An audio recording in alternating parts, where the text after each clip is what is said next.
Bonjour, Philippe Géléoc. Je voulais vous dire quelques mots concernant la présentation de parcours. Je vais faire en fait une petite série de vidéos sur la présentation de parcours, parce que la présentation de parcours en fait c'est présent dans bon nombre de concours de la fonction publique d'État, concours de la fonction publique territoriale, concours de la fonction publique hospitalière. Et donc j'avais envie de vous apporter des éléments pour que vous puissiez donner davantage de valeur à votre présentation de parcours. Alors quand on fait une présentation de parcours, déjà une des choses que se disent pas mal de personnes, c'est comment je vais faire ça, parce que certains par exemple ils ont travaillé 20-30 ans et puis se disent comment je vais présenter mon parcours en 5-10 minutes.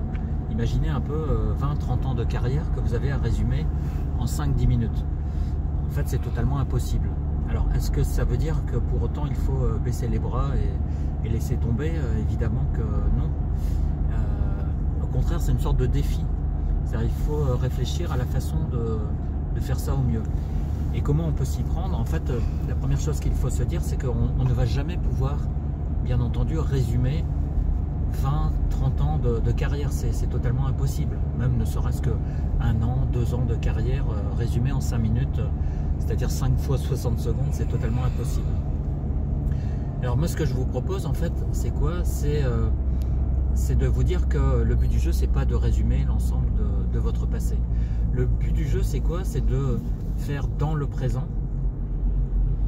référence à des éléments du passé, mais tout en prenant en compte les attentes des membres du jury.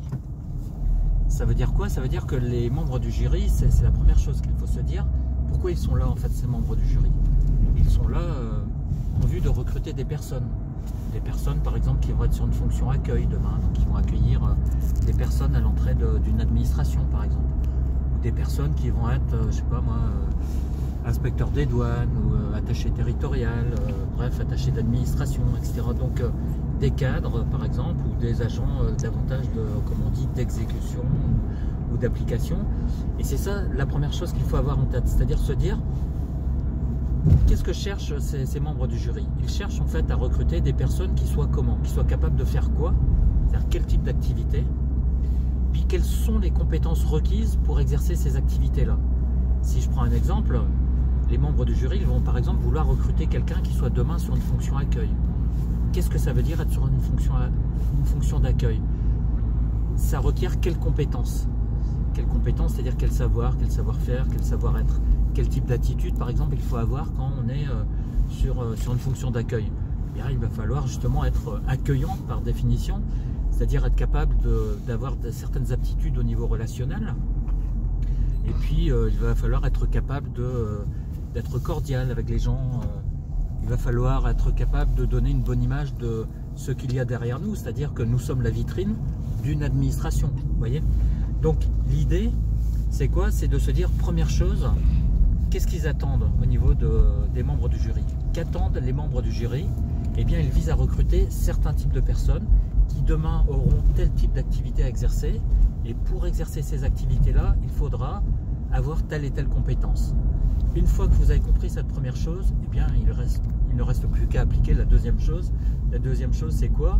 Eh bien, comme le premier point, c'est que les membres du jury ont besoin de personnes qui sachent avoir tel type d'activité, qui sachent avoir tel type de compétences, eh bien le but du jeu, en deuxième point, c'est quoi? C'est de mettre en avant le fait qu'on a déjà exercé pour partie des activités qui sont un peu du même type et qu'on a déjà mobilisé pour partie,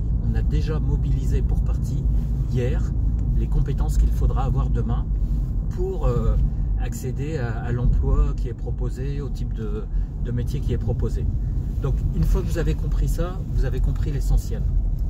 Donc c'est le premier élément auquel je voulais faire référence aujourd'hui dans cette petite vidéo. Alors si vous voulez d'autres vidéos analogues sur la présentation de parcours, n'hésitez pas à mettre un like tout simplement. Et puis bien entendu à partager avec d'autres personnes que vous connaissez peut-être, qui vont passer des concours, qui vont avoir une présentation de parcours à faire. Donc n'hésitez pas à partager cette vidéo avec les gens que vous connaissez. Et puis En attendant, eh bien, je vous dis à bientôt pour d'autres vidéos sur la présentation de parcours.